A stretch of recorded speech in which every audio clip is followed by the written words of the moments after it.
Hello, good morning friends. Myself Jatin Dave from Asabura School Bhuj, and welcome all of you once again. 9th standard mathematics, chapter number 7, triangles.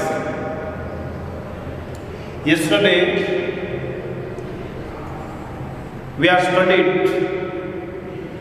what is the congruent figure, congruent triangle, and criteria of the congruent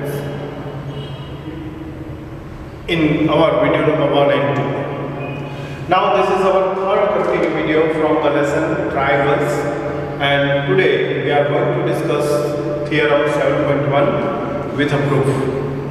This theorem 7.1 is called the ASA congruence rule. Theorem 7.1 is called ASA congruence rule. So let's go, and first we are reading the statement of the theorem. Two triangles are congruent if two angles and the included side of one triangle are equal to angles and the included side of the other triangles. Dear friends, second video के अंदर हमने criterias of congruence triangles के बारे में आपसे बात की थी, और वहां पर हमने आपसे दो क्राइटेरिया दिखाए थे, SAS और ASA क्राइटेरियाज की बात की थी, और इसका यूज करते हुए ये कॉन्ग्रुएंस रूल्स हम करने जा रहे हैं ASA। यहाँ पर कहा गया है टू ट्रायंगल्स आर कॉन्ग्रुएंट। जैसे कि आप देख रहे हैं कि यहाँ पर हमने दो गिवन ट्रायंगल्स लिए हैं। Two triangles are given ABC and DEF. Okay, इसके अंदर कंडीशन हम रख रहे हैं the two triangles are congruent. दो triangles को congruent बनाना है किस तरह से? If two angles and the included side of the one triangle. तो यहाँ पर दो angles जो हमने लिए हैं वो है एंगल B, एंगल C, और included side जो है एंगल B और एंगल C। यहाँ देखिए एंगल B और C इन दोनों के बीच में इंक्लूडेड साइड है BC, इंक्लूडेड साइड है BC। Okay, so two angles means consider B and C and the included side is called the side BC of one triangle, means triangle ABC, are equal to the two angles and the included side of the other triangle। यहाँ पर other triangle है DEF और इसके corresponding angle है D corresponding to E, C corresponding to F, and included side यहाँ पर होगा EF। तो हमें ये प्रूव करना है, हमारे पास दो गिवन ट्रायंगल्स हैं, triangle ABC and triangle DEF, जिसके अंदर इसके कॉरस्पॉन्डेंस को लेते हुए angle B equal to angle E, angle C equal to angle F और BC is equal to EF हमें दिया हुआ है। इसको चलते हुए हमें ये प्रूव करने जाना है कि यहाँ पर जो कंसीडर ट्रायंगल्स है, ट्रायंगल ABC और ट्रायंगल DEF, ये दोनों कॉन्ग्रुएंट ट्रायंगल्स हैं। ओके, बात समझ में आ गई होगी आपकी। फिर से एक बार स्टेटमेंट को रिपीट करते हैं। Theorem number 7.1, ASA congruence. Two triangles are congruent if two angles and the included side of one triangle are equal to two angles and the included side of the other triangle। चलो theorem prove करने की शुरुआत करते हैं। सबसे पहले given में हमें क्या दिया है, जो अभी मैंने आपके सामने एक्सप्लेन किया। Here two triangles ABC and DEF are given। जैसा कि आप यहाँ पर देख रहे हैं, दो ट्रायंगल हमारे पास है, triangle ABC and triangle DEF, इन विच इस ट्रायंगल के अंदर क्या है relationship, angle B is equal to angle E, angle C is equal to angle F, and included side BC is equal to included side EF। तो ये हुआ हमारा given. Two triangles ABC and DEF are given in which angle B is equal to angle E, C angle is equal to angle F, and BC is equal to AF। अच्छा, अब हमें prove क्या करना है? तो prove ये करना है कि triangle ABC and triangle DEF are congruent। ये हमें प्रूव करना है। प्रूव करने के लिए आगे बढ़ते हैं, और यहाँ पर हम कंसीडर्ड साइड ले रहे हैं AB, कंसीडर्ड साइड ले रहे हैं AB। AB से रिलेटेड कॉरस्पॉन्डिंग साइड होगी दूसरे ट्राइंगल की DE, AB से कॉरस्पॉन्डिंग होगी दूसरी साइड AB। अब जैसा कि आप जानते हैं अनइक्वालिटी रूल्स के हिसाब से AB और DE इसके बीच में अगर जो अल्टरनेटिव्स का सोचा जाए, अल्टरनेटिव्स पर थिंकिंग किया जाए, तो यहाँ पर 3 पॉसिबिलिटीज बनती है।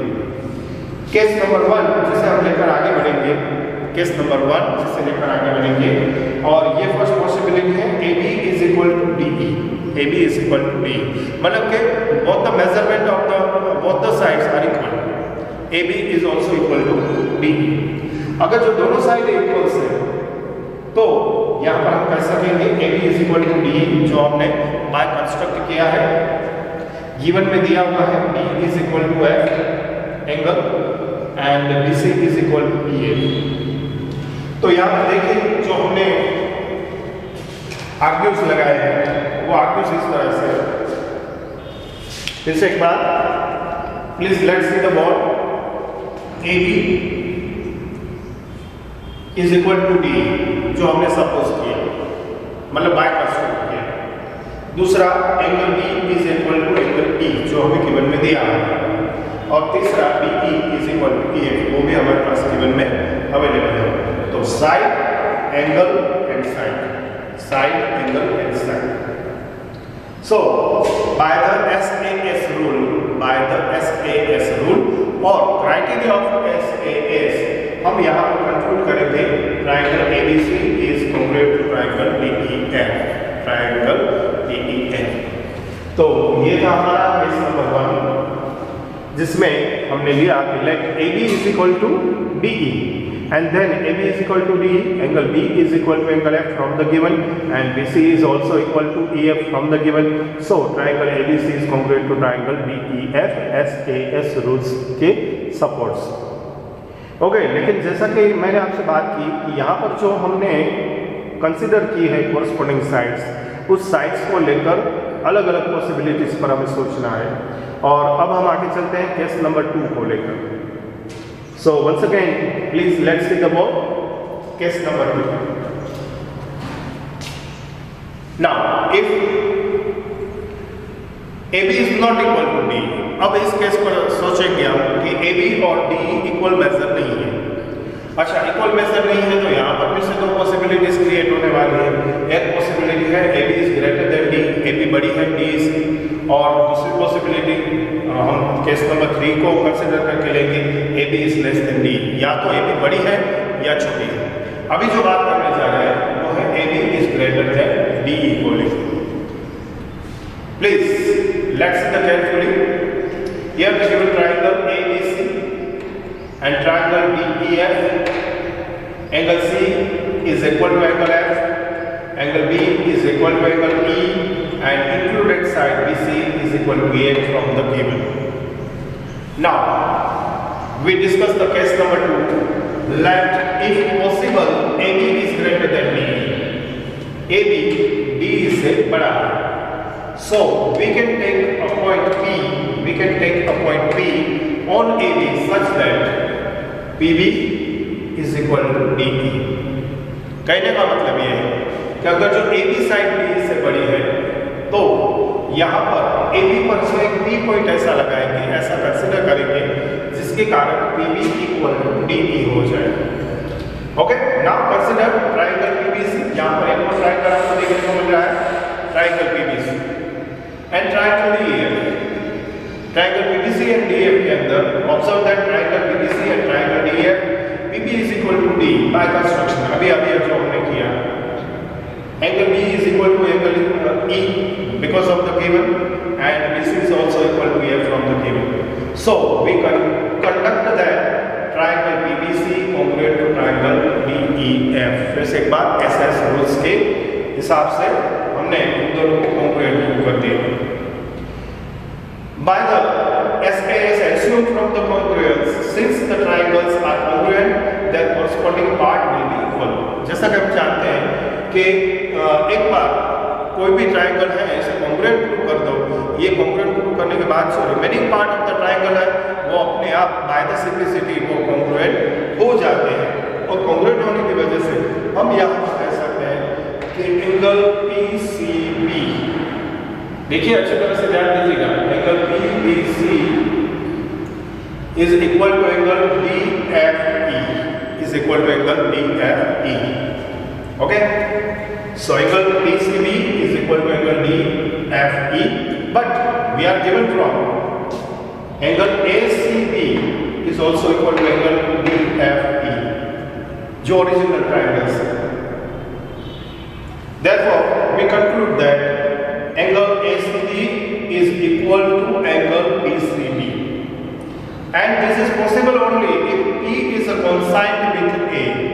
ऐसा सिर्फ तभी हो सकता है जब ACB और DEF कॉन्ग्रुएंट है, इसी तरह से PCB और DFE कॉन्ग्रुएंट बनेंगे. ऐसा उसी कंडीशन में हो सकता है जब P पॉइंट और A पॉइंट एक दूसरे के कॉन्साइंड हो, मतलब कि एक ही पॉइंट हो, इक्वल पॉइंट हो. That means P is equal to A, मतलब कि ये दोनों कोई डिफरेंट डिस्टिंक्ट पॉइंट नहीं है, बट एक कॉमन पॉइंट है. A is called P, A is equal to P. So this is possible only if P consigned with A or BA is equal to D. या फिर ऐसा हो सकता है कि जो BA है वो D की है. ऐसी कंडीशन में ये पॉसिबल है, and that's why we conclude that triangle ABC is congruent to triangle DEF by the SAS rules. तो ये था हमारा केस नंबर 2. फिर से एक बार रिपीट कर लें केस नंबर 2 को जल्दी से.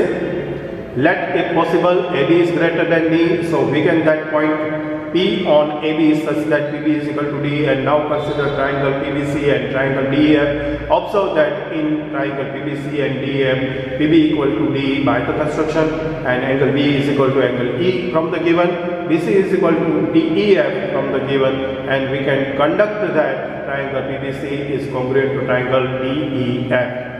By this SAS assumes for the congruence, since the triangle are congruent and their corresponding part will be equal, so angle BCB equal to angle DFE, but from the given ACB is also equal to DFE. That's why we conclude that angle ACB is equal to angle PCB, and this is possible only if P consigned with A or BA is equal to AD. So triangle ABC is congruent to triangle DEF. Now case number 3, if AB is less than DE, if AB is less than DE, we can choose a point M on DE such that ME is equal to AB, and prove as given case number 2. Therefore AB is equal to DE, and then finally we conclude that triangle ABC is congruent to triangle DEF. So dear students, ये था हमारा theorem 7.1 और explanation video continue number 3. I hope so you understand very well. और ये theorem base आपको काम आने वाला है आगे एक्सरसाइज 7.1 को परफॉर्म करने के लिए. नेक्स्ट वीडियो में हम मिलेंगे कुछ एग्जाम्पल के साथ जो क्राइटेरिया SAS और ASA को लेकर रिलेटेड है, और इसके बाद आपको एक्सरसाइज 7.1 परफॉर्म करनी होगी. सो आपका धन्यवाद करते हुए thank you very much and bye bye.